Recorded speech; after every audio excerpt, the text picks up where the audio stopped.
We're ready whenever you ready guys to are. release that arrow? Yes, sir. You ready to fling one, Robbie? I am. Let's go. Let's get it done. Robbie Fordyce. I mean, you are a big legend for a long time. If you take a look at what you've done in the fishing world, it's quite extraordinary. You've had great mentors. You've had your own number 3 TV shows, I think it is, that you've owned and hosted.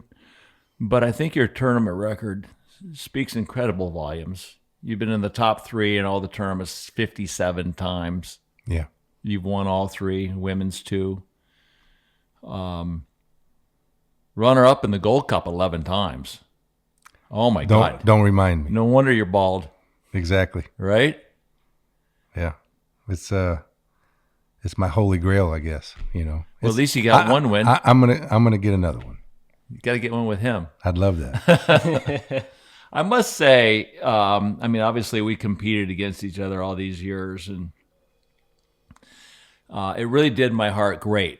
I had gotten out of the game. You invited me to fish the Golden Fly, and we ended up winning. Yeah. And in that awards banquet, I couldn't stop crying, because in a lifetime of what you are very passionate about in competition, there are only so many years that you can win. Right. And I knew that was going to be my last win, because at my age, and knowing that I was kind of out of the game, that I was cherishing that moment so much to fish it with you, because we always speculated how well we could do fishing together. And you invited me back onto a bow, and I'd been out of the game for 5 years, and we ended up winning. And then you said, "No, we got to defend us." And no, I'm out. But I must say, and then you invited Nikki to fish the Holly. You guys finished 3rd. So, I just want to thank you on behalf of Nikki and I for your generosity. No, what? There's no better bow to be on than yours. Well, I appreciate your track record shows that. That means a lot coming from you. I've enjoyed the time we've spent together. I wish I had more free time, and you had more free time to do it more. Right. Just for fun, forget the tournament stuff. Right. Just to go fishing. But everybody's busy. Yeah, for sure. And those are not the last days we'll fish. We'll fish some more. Yeah, for sure. And when I had my show, Sportsman's Journal, we did a couple of shows together. I remember. It was fun. Yeah. What is this? How do you feel about your legacy and your success? Honestly, when people talk about me that way, it feels funny to me, because I know I've accomplished a lot of things, but I've never been satisfied with what I've done. And I think that's the driving force behind the things that I have accomplished. Is I'm still not satisfied with. Most people in my position would say they have nothing to prove. Probably would quit fishing tournaments and just go out with their good clients and have enjoyable times. But I don't, especially when it comes to tarpon. I love to fish for everything: sailfish, bonefish, snook, redfish. But there's tarpon to me, and everything else. And when it comes to tarpon fishing, whether it's a tournament or not, every day I leave the dock, I practice like I play. Right. And I think that has led to 57 top 3 finishes in a tarpon tournament, because when a tournament comes, I don't do anything different than I do every day I'm fishing. Right. I just have a good angler on the bow. We're a team, and I get even more focused than I do on a regular day. Right. But when I go tarpon fishing, it's always a competition to me. So those tournaments still mean the world to you. It has not gone downhill at all. No. I early in my career, I want to say year 5 or thereabouts of guiding, I won the Holly my first year of guiding, won the Gold Cup the next year, and the ladies the following year. And at that time, that was the only 3 tarpon tournaments. The Golden Fly didn't exist, and I was the only guy that had ever done that at that time. But I was sick to my stomach every day of fishing in the tournaments. I would put so much pressure on myself, and I was a young guide, so I wasn't. I would say I was an orchestra leader, but I was a little more harsh. I was a little more high strung as a young guy would be. And it became where I didn't like what was happening between my anglers and myself during tournaments, because I was putting pressure on myself and them. So I took a couple years off, and then I started fishing some guys that were coming along, but I missed it so much. I missed the competition. I didn't realize how much my whole life I've been competitive. I grew up playing football and baseball. My dad coached me. My dad pushed me. At some points in my youth, I thought my dad pushed me too hard. Looking back now, I know he did not. Right. He pushed me to where I needed to be. Right. And and taught me to never take, anything for granted. And I think he's the one that early in my life instilled never be satisfied with where you're at, even though he was proud as hell of me. And I accomplished a lot of things in sports at a young age, not just fishing, but baseball and football. I've always set these goals, and I'm always trying to reach, and I'm always resetting them. It's kind of weird that you reset a goal you're never going to reach, because you always reset it. Is that exhausting after all these years? I mean, you've been tournament fishing for 32 years. I would think at some point you just want to go fishing. It is. As I did. Yes. It is exhausting. But at the same time, I love it.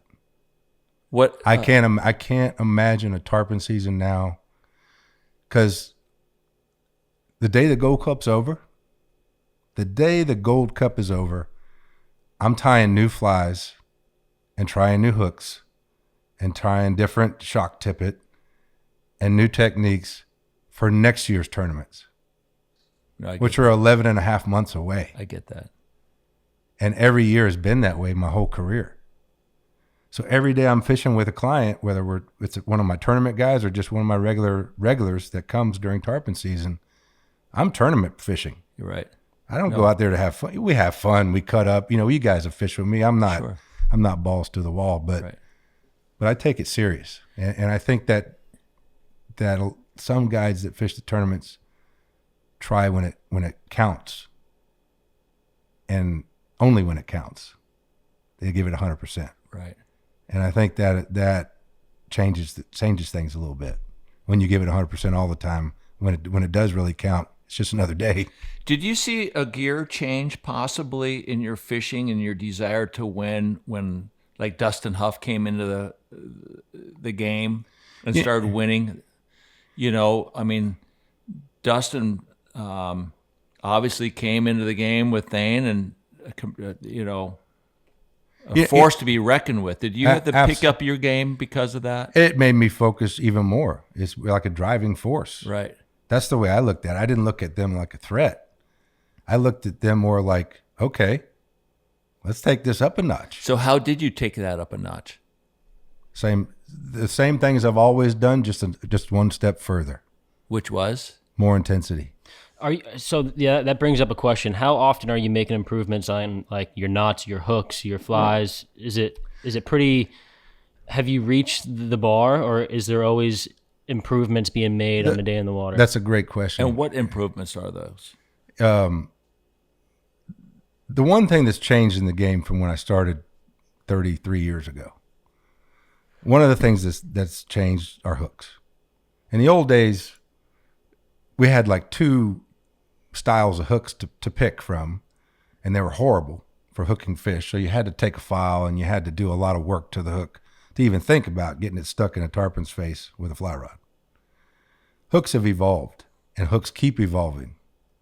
So every year, I look at every hook made, and I pick a new hook. I still have my 2 or 3 hooks that I've used the last 5 or 6 years, but I pick a new hook. That hook looks like it might work. And in February and March, I start tying flies on that hook. That's just one example.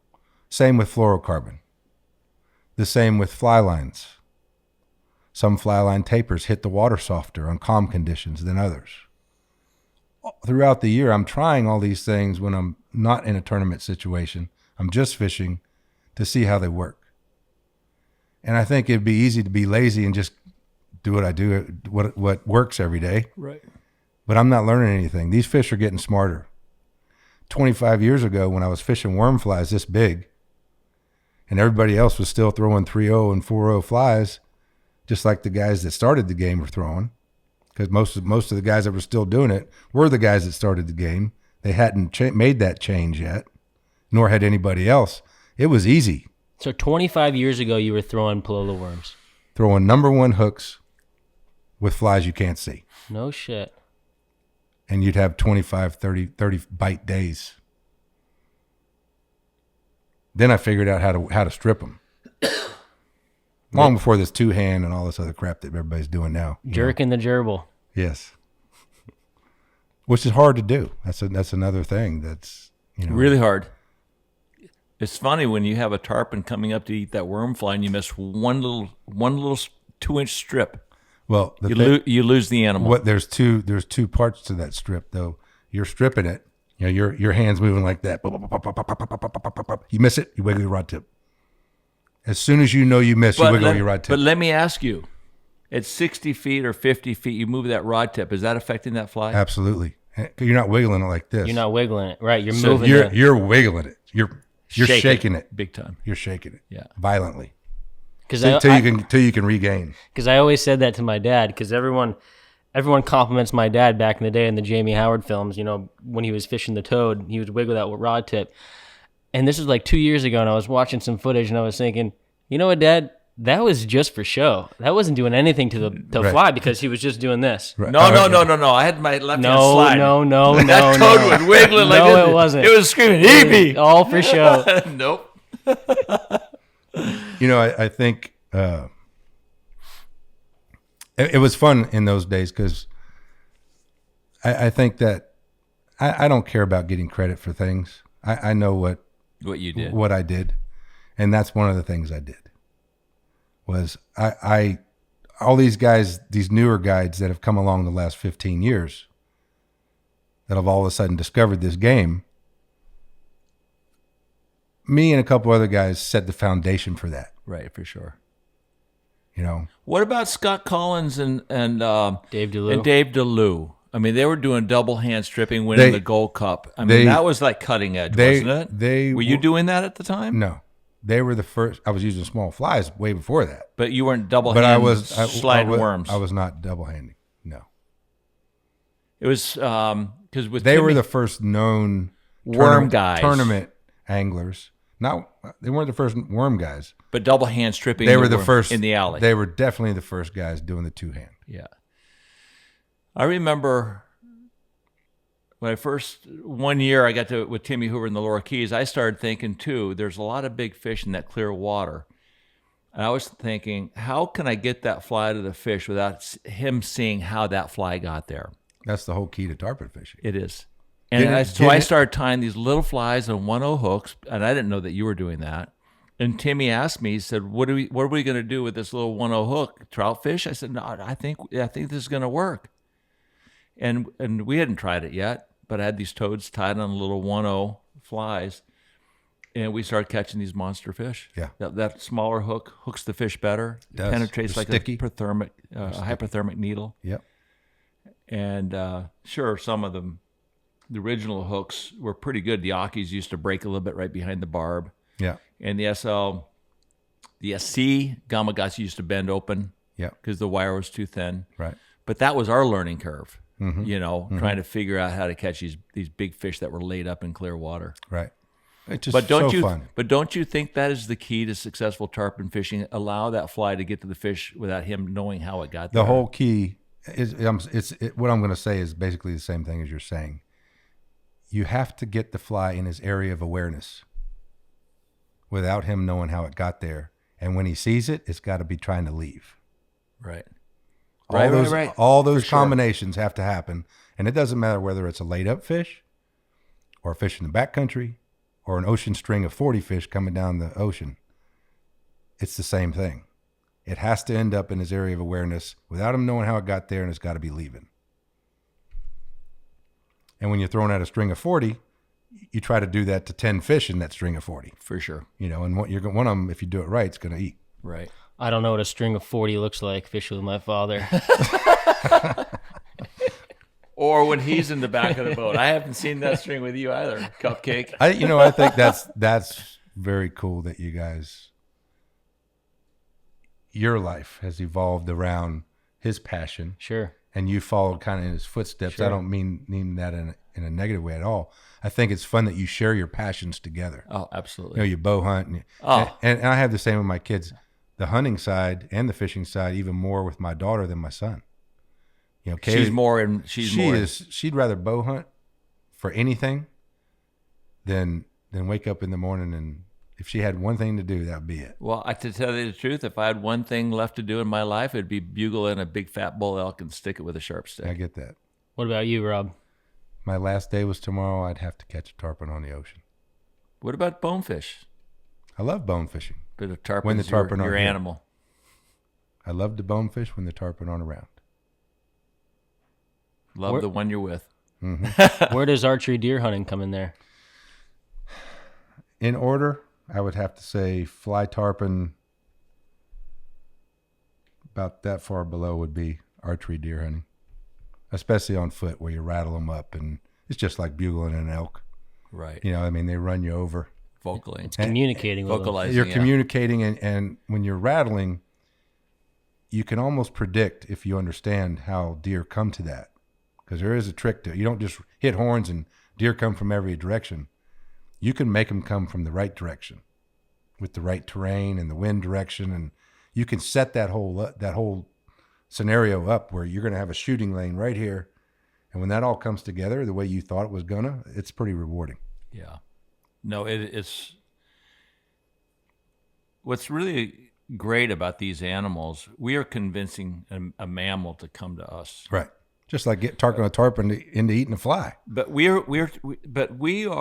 not getting the fish to come to us. That's right. Vocalizing. That's right. We get them to eat it. Right. We can communicate through these feathers. Yeah. But we're pulling animals with what we do. That's right. And say.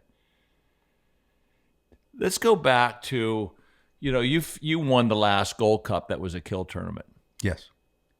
1991. It's a long damn time ago. Stanley Sherman. Yep. The game changed after that because it was catch and release. But tell me about the story about a weight fish that you caught with Stanley that he didn't think it was a weight fish, which I've always loved this story. I loved it too. It's first let me say this. I'm glad that all the tournaments are released now and that we get, but I am so thankful that I got to participate at a time and experience that. And why? There is nothing in fishing for a guide aspect that is more adrenaline based than the first time a fish swims by the boat, 140-pound fish or whatever he is, within range, regardless of whether he's been on 30 seconds or 30 minutes. And you feel that when you stick that fish, there's a relationship there that no other thing. Maybe gaffing a marlin would be close second, but most of the time then you're using flying gaffs. Right. This is a straight gaff. You're connected with him. It's your hands and this pole and this hook and that badass fish on the other end. First morning of the Gold Cup, 1991, slick calm. Stanley and I, those days we left from Papa Joe's, shotgun start, 25 boats, boom, go blazing off every direction. I go to Sandy Key Basin. Only boat in there. Slick calm. I could see forever. Start polling. I'm polling maybe 2-3 minutes. I see a little string of fish tipping 100 yards away. I ease him up there. They start chaining right before I get there. And he makes a cast, and the fly lands right in front of a 40-pounder. And I go, leave it, don't strip it. And the fish comes up and goes, the little fish, eats it, and then blows it right back out because he never did anything. Right. There was a big fish coming. It looked like a big fish to me, coming right behind that fish. I said, strip it. He stripped it 2 or 3 times. Fish comes up real slow, like those backcountry fish do. Slow motion bite. Head goes down. He sets the hook. I go, Stanley. As soon as he set the hook, I saw the fish turn sideways. He's a weight. Thing won't hardly clear. And just for the people out there that don't know what a weight fish is. Yeah, 70 a fish over 70 Right. pounds. I mean, this fish looked much bigger than 70 pounds to me, and Stanley is I love Stanley to death, but in these days, he was a nervous wreck during tournaments. I mean, he'd like prance around the bow, and I don't know, he was just always nervous and real quick. And he goes, I don't think it's a weight. I go, Stanley, it's a weight. Fish is not clearing. He's just waddling around. Fish is shaking his head a little bit here and there. Finally gets him on the reel, but he's not in the backing. We have this fish on maybe 45 seconds. Fish makes one little jump. He's coming back at the boat. I let go of the push pole, jump down, grab the gaff. He's winding like crazy. He's not even tight to the fish yet because the fish is running at us. He finally gets tight on the left side of the bow. He goes, Rob, it's not a weight. He's yelling at me, Rob, it's not a weight. I go to the right side of the bow. And as soon as I see the head come out, I reach down there and I gaff the fish. The fish jumps. He goes like this, and I flap him down on the deck. He knocks the console right off the deck of my boat. Knocks it clean off the floor. Breaks like 4 rods. And I go, he's a weight fish now, motherfucker.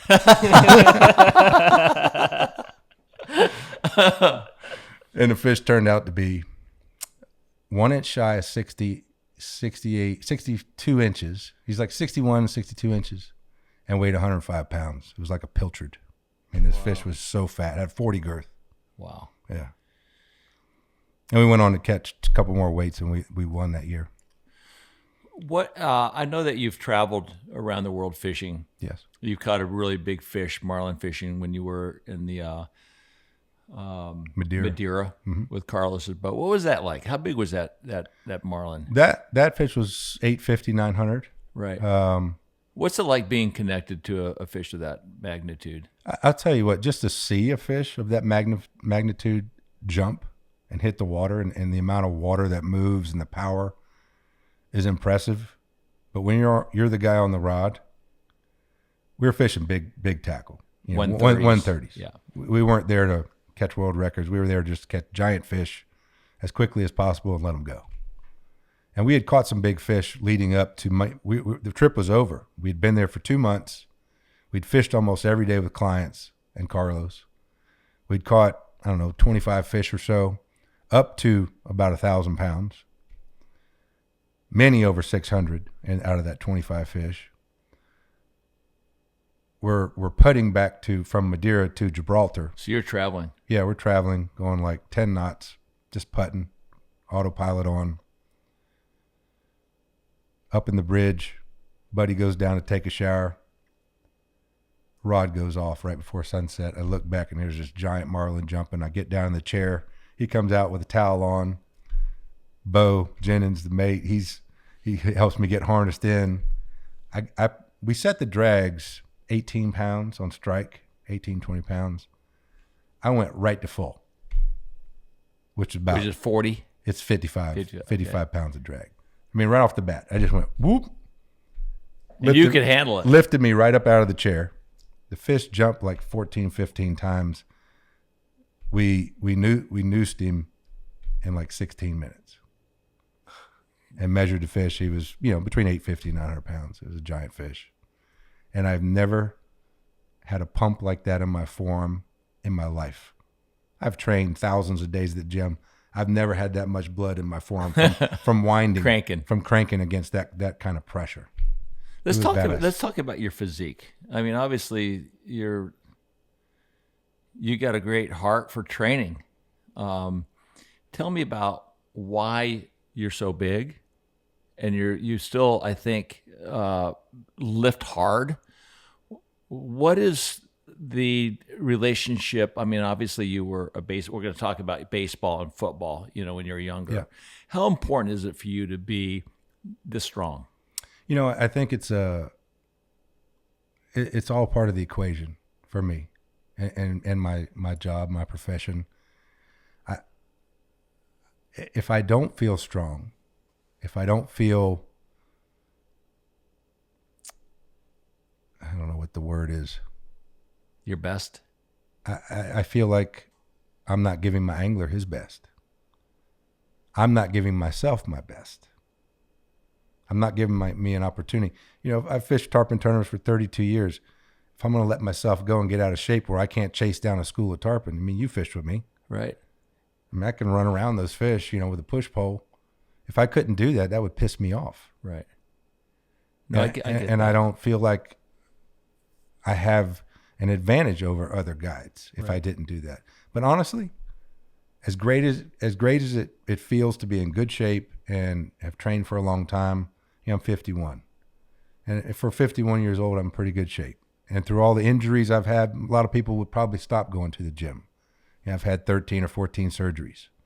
And is that as a result of over-stressing your joints? Most of it's by doing stuff, not knowing when to say no.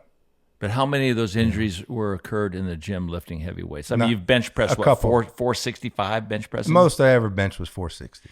Any testosterone, growth hormones involved? Or is this all? I'm 51 now, so testosterone replacement, yes. But minute, just getting my levels back to where they're supposed to be. Right. But going back to the training, I do it as much for my mental focus as I do my physical. Right. I just feel better.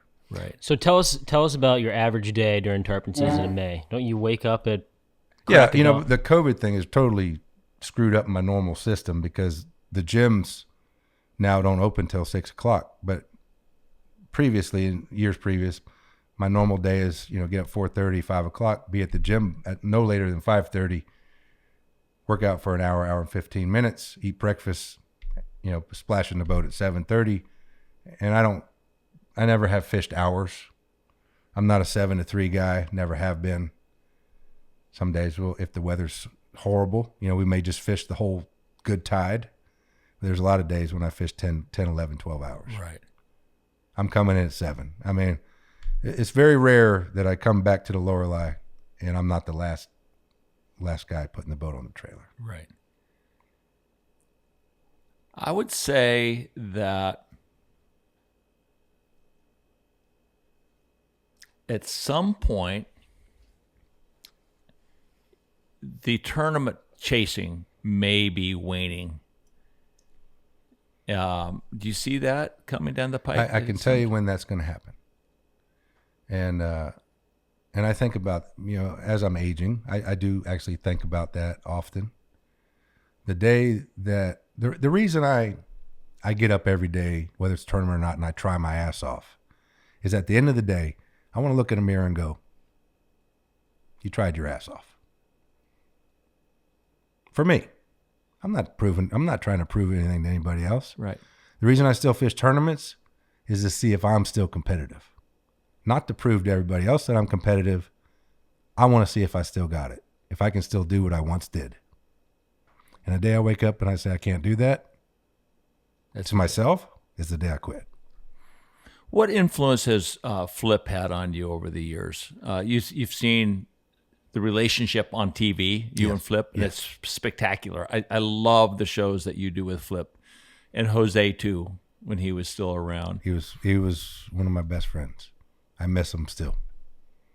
What kind of inspiration did Flip give you, when you were younger? I mean, obviously you got into shooting television shows and hosting shows. Was that a big part of your relationship with Flip and seeing what he was doing with walkers, et cetera? I think early in me and Flip's relationship, I was very young, 8, 9, 10 years old, when we started fishing together. Shortly thereafter, we started hunting some together. I would say Flip had a bigger hand in the hunting side of my life now than the fishing. Though we did fish a lot together, I didn't learn a ton of things about fishing from Flip. I'd pick up little nits and pieces. I learned a ton about fishing from Al Pflueger. But I learned a ton about the outdoors in general from Flip, especially the hunting side. Walking through the woods with Flip, he would notice things that the general eye doesn't see. This something about this tree, something about this trail.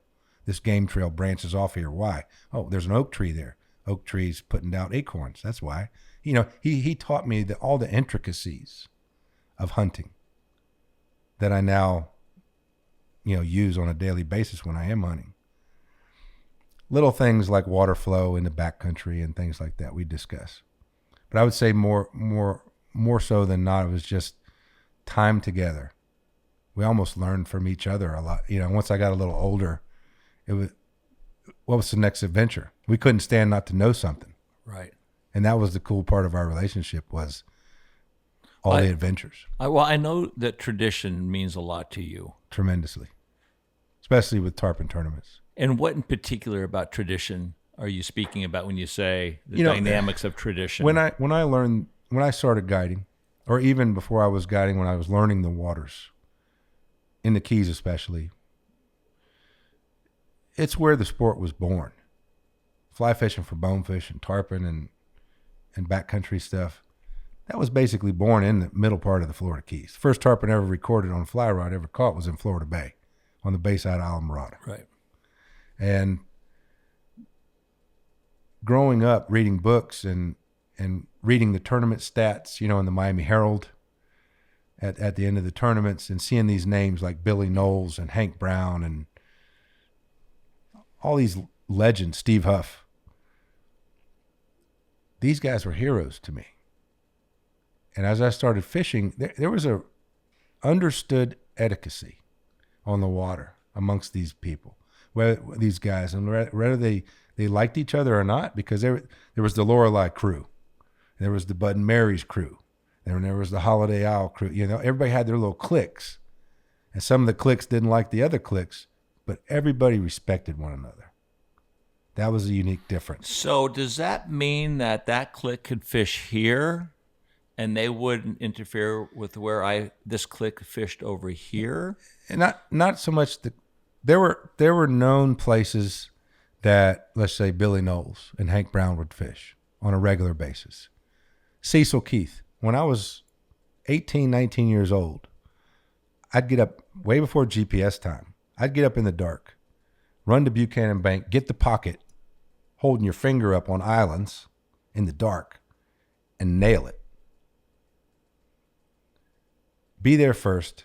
Here comes Cecil Keith. And I would ask him if he wanted to be in the pocket. Out of respect. Out of respect.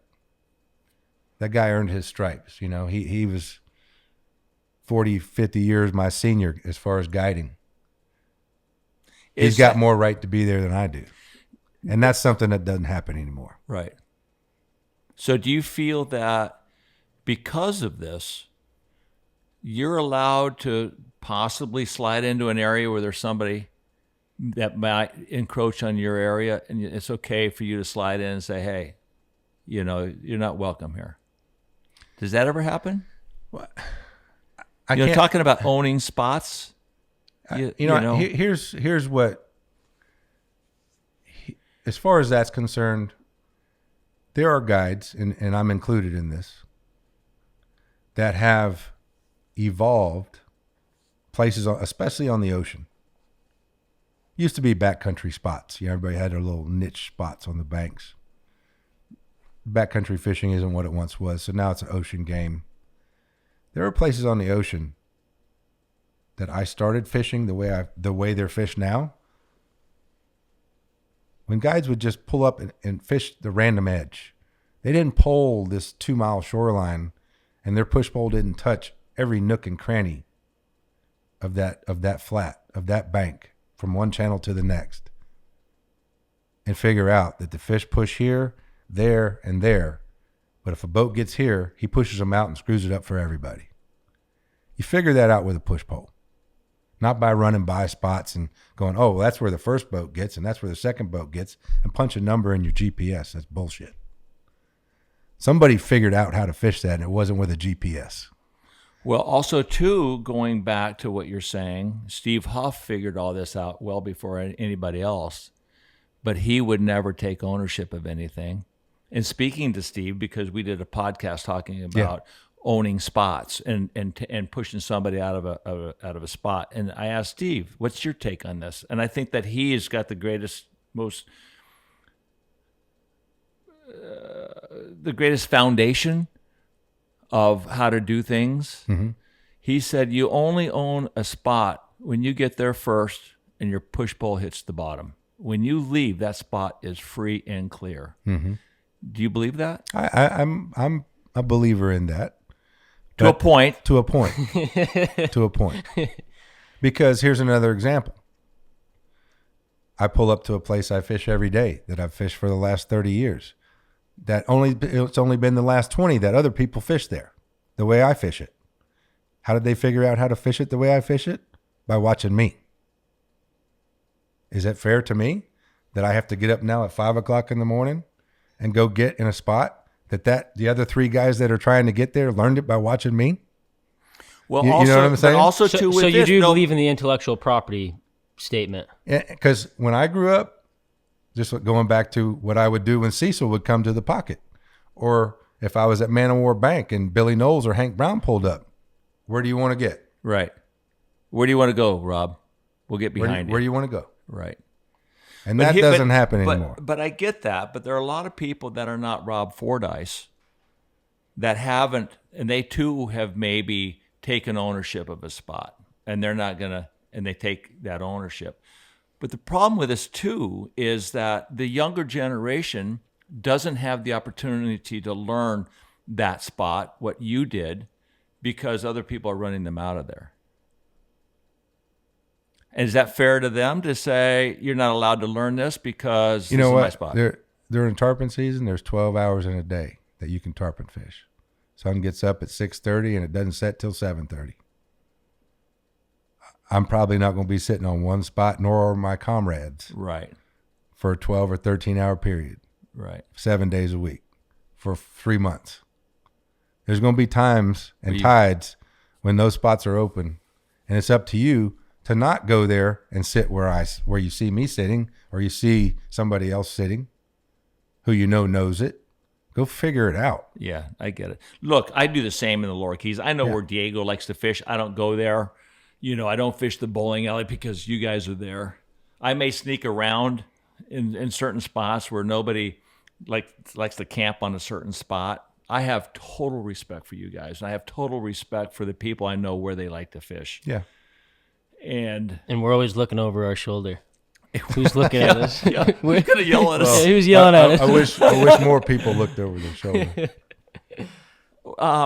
What's the future of this game that we're playing? How much better can we be with the evolution of hooks and fly lines and rods and reels? In all honesty, I don't think it at this point. I don't think it matters how much more advanced the equipment gets. These are the same fish we're fishing every year.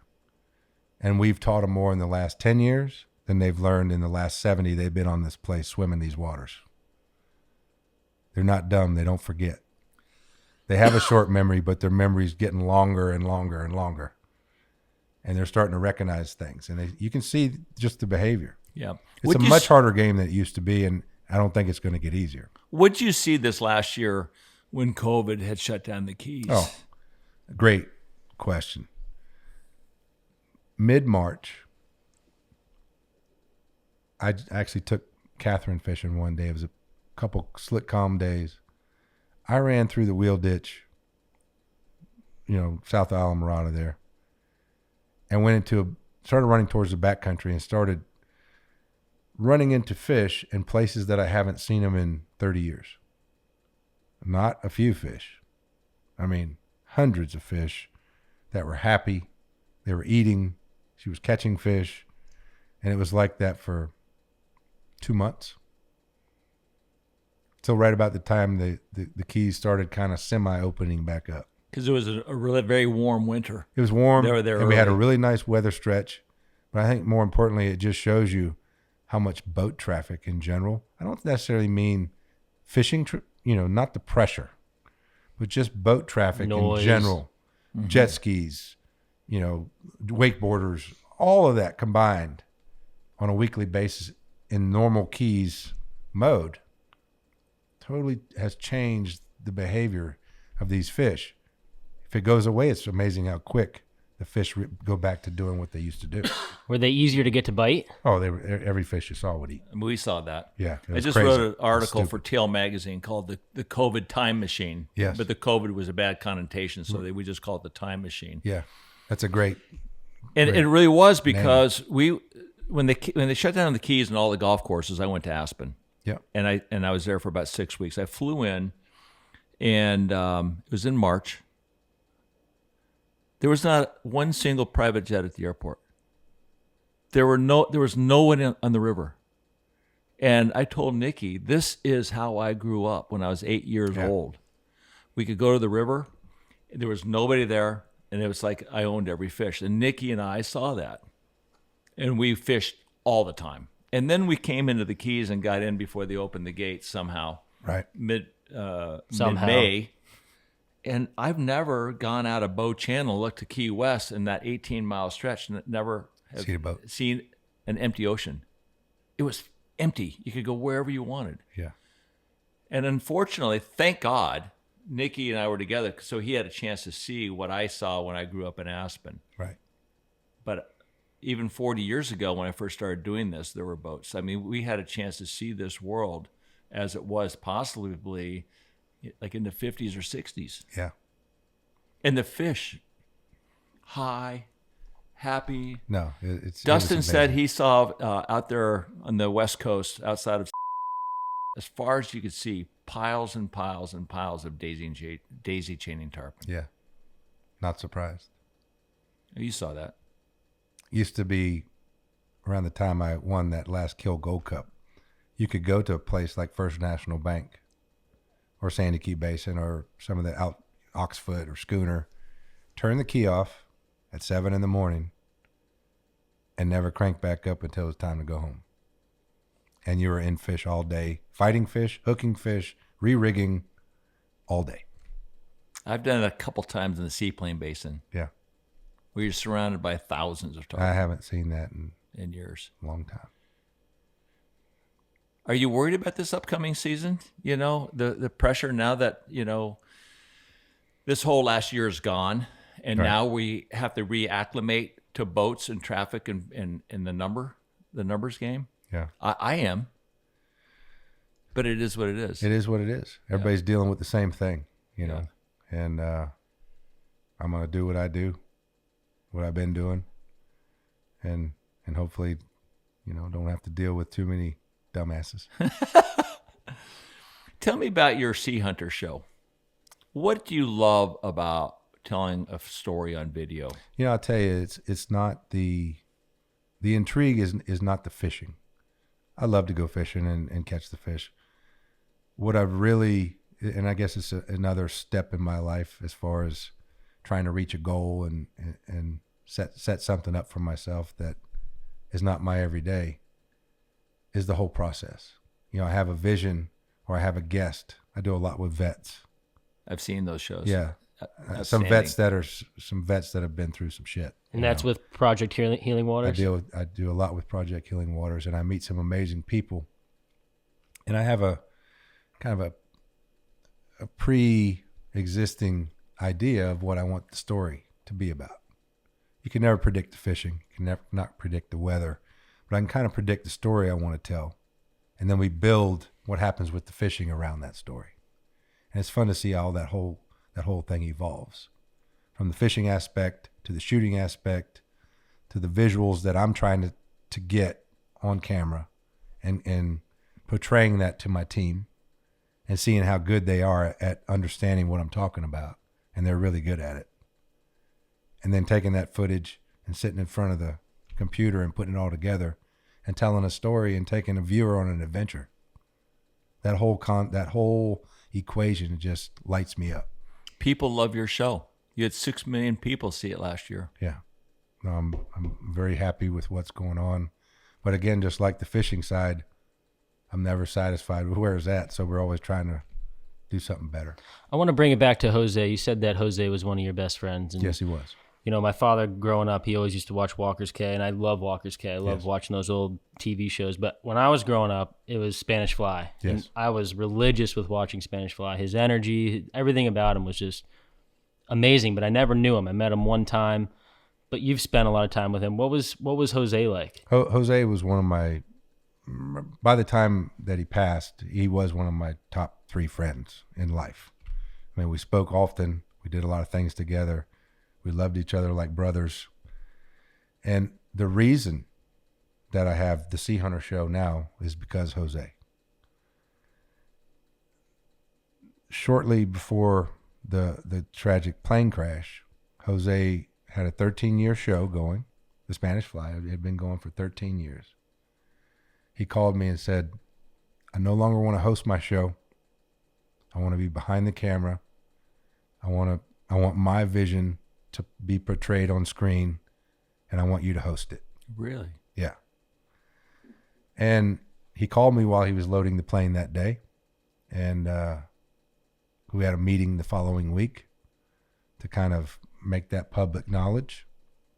And 10 minutes later, a camera guy on the shoot called me and said he just crashed his plane and he was no longer with us. Mm. I went to his funeral and spoke at the IGFA. And riding home from that night, I said, if this guy had enough, thought of me hosting his show and taking his spot in front of the camera, maybe this is something I need to really do. So I don't kick myself in the ass 10 years from now saying I wish I did it. What I got to lose? And that's how it all got started. Wow. What an So athlete. to go back to your original question, Jose was what you saw on camera. I mean, he was a badass. He was a great guy. He was a great angler. We would meet at the Miami Boat Show every year. This is midway through he was already famous and everything. We made it every year we'd meet for lunch, and he'd come to the booth wherever I was, and we'd walk to this little Cuban joint on Collins Avenue. It was our yearly deal. And between the convention center and where we'd try to go eat, some days it was 10 people, some days it was 100 people. From kids to old ladies to men to women would all stop him and want to tell him their fishing story, and touch Jose. they wanted to just say, hey, Yeah. I love your show and this is who I am. I never saw him once not hear their story. He was just an awesome guy. Yeah. Here's to Jose. Rest in peace.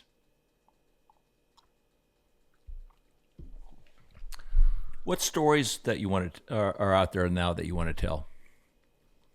Any shows, any locations where you want to go? You hosted that one show in the Amazon. It was a record show for ESPN. Trying to catch a World record record hunters. bass. Yeah, Record trying to hunters. catch a world record peacock. Yeah. Was in the Amazon for 5 weeks. It was grueling. It was fun as hell, but grueling. Did you catch any records down there? We caught fish up to 22.5 pounds. And the record, I think, was 23 something at the time, It right? was just shy of 24. And the record fish actually had 1.5 pound peacock in his stomach. He had eaten 1.5 pound peacock before they caught it. Non-fair. Yeah. Well, it is what it is. It is what it is. Yeah. It weighs what it weighs. It's funny. I tried record fishing one time, and I was with Carl Ball and Andy Thompson, and we killed this tarpon. How was it? Yeah. I called the I weight. know. We get back to the dock, and we got this dead tarpon in the boat. And Robbie's at the dock. He goes, what's that all about? What'd you get him on? I said 6. He says, what do you need? I said 82.5, which was Stu App's record for 25 years. Yeah. Robbie walks up and down the dock. He looks at the fish with all angles, shakes his head. I said, you ain't got it, bro. Not big enough. I said, how big is he? He goes, 82. No way. Yeah. He said like 82. Yeah. It was 82 pounds, 4 ounces on 6. We missed by 4 ounces. Right. And so I saw him at dinner that night. We were in town at ran dinner, into you, that's right? Yeah. We went and weighed at not one spot with an IGFA, certified scale. We went to 2 spots to make sure because we were only off by 4 ounces. Sure. I see him at dinner. He goes, "What was it?" I said, 82.4. He goes, "Told you." What did Joe Rod say when he saw that fish? No, Nathaniel Linville, after he caught a 140 No. this last year, he goes, "Why did you kill such a small fish?" Oh, yeah. So Joe Rod tells me, I saw Joe Rod that night, and we'd caught this fish. We missed by 4 ounces. He goes, "Why'd you kill such a small fish?" I said, "Bro, do you know how hard it is to catch an 82-pound tarpon on a 6-pound test? Why don't you go try it, fuckhead?" That's so true. Yeah.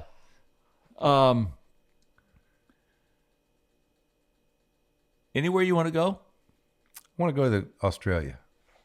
Great Barrier Reef? Great Barrier Reef. Yeah. What do you want to catch there? I'd love to chase the small black marlin where they're sight fishing them, with the fly rod. Oh, is that Exmouth? Yeah, I think so. Yeah. I haven't done a tremendous amount of investigation because I know I can't go right now. But it's something that's on a bucket list trip for me. And I'd love to go somewhere, and I don't know where that somewhere is at this point, and fish for tarpon that haven't been molested yet. There's got to be a place. What about record fishing? Are you still passionate? Are you still passionate about record fishing? You know what? I'm not opposed to record fishing. I think it Not your bag at this time? No, I think it is. If I got a guy that's fired up about doing it, because I'm fired up about trying new things and upping the game and trying to be competitive every day I go fishing anyway. And when you're record fishing, to me, it's just like a tournament day. For sure. I mean, you're trying your ass off. Your leader's perfect. The hook's perfect. I like that. I love that aspect. At this point, I don't have any guys that are fired up about it. Right. I was going to say really do it. The team's not there yet. Yeah, that's right. Yeah. Carlos and I did it for a while, and and his wife as well, and we were pretty serious about it for a while. But it's still there, but it's not. It's not a driving force behind our days on the water. Right. Anything you want to add to the conversation? I think the only thing you haven't asked me, which is something that I would like you to ask me, is, or what are some of my pet peeves with the modernized fishing? What are some of the pet peeves with their modernized fishing? We talked about some of them. You got your Insta famous guys, that are doing the social media stuff. They're social media heroes and all that. You go and find fish in Whitewater Bay one day and no one's around. Then you see somebody catch you the second day, and then they're posting by noon, and the following day there's 30 boats where you were by yourself for a day. Right. That kind of shit pisses me off. But I think another thing that's happened, and this goes back to traditions. Guys in the old days did their thing. They didn't come back to the dock and tell everybody how great they were and what they did. And there's some fish in this sport right now. And when I mean fish, I mean sport. Guys that are big fish in small ponds. And I don't think you can compare yourself or and you would know this as well as anybody because you've competed in the Olympics. You don't walk into a ski resort and some guy's beating his chest about what a great skier he is, and you have any respect for him unless he's competed. At the highest level. At the level of the game. That means something. And there's people in this sport, not just tarpon fishermen, but in fly fishing in general, especially saltwater, that are these insta heroes that have never competed in a tournament and never done shit. But all of a sudden they're writing books about it and beating their chest about how good they are at it. And I got a problem with that. As do many of my friends who are traditional and learn things and built their name the hard way with a push pole and by earning it, fishing against the best of the best. It's interesting with Steve Huff, towards the end of our podcast with him, I asked him, I said, "How would you like to be remembered?" And he said, "I don't need to be remembered. My kids know who I am." Yeah. Humble. That is such what a great Steve statement. Huff statement. That guy, he always downplays, but he'll be the first one to tell you about traditions and the way you learn things is if you pull, one of his sayings is, if you pull far enough, you're going to find something. Right. And that's how he learned everything from Miami to Key West. That's how I learned it too. There's another handful of guides that are still guiding that have learned it that way. The rest of them just ride around and see who's fishing where. Who do you respect on the water today? Paul Tahara, Mark Croca, John Donnell, Dustin, Brian Helms, hell of a fisherman. There's a handful of others. What have they taught you? Because you're at the pinnacle of success.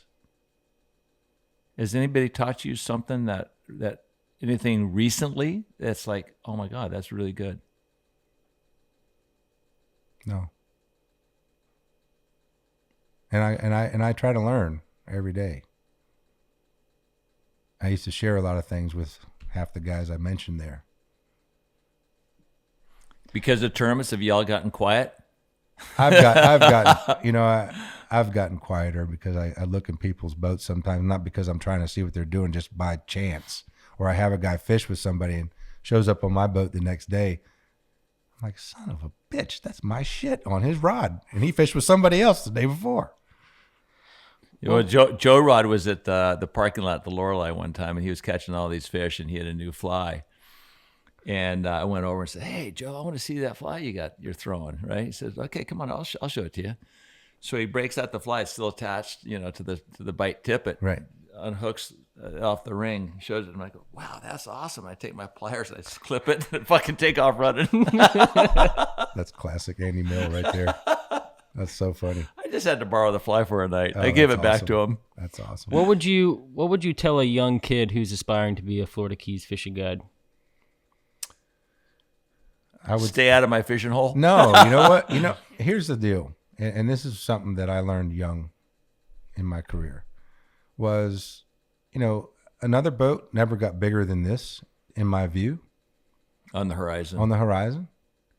I learned things the old-fashioned way, by polling, not by running around and looking at my GPS and marking spots. I learned it the old way.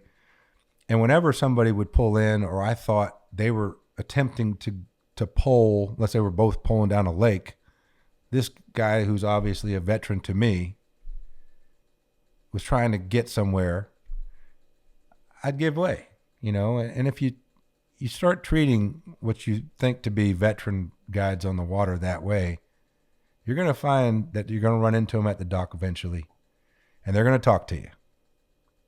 And they're not going to yell at you. They're going to talk to you.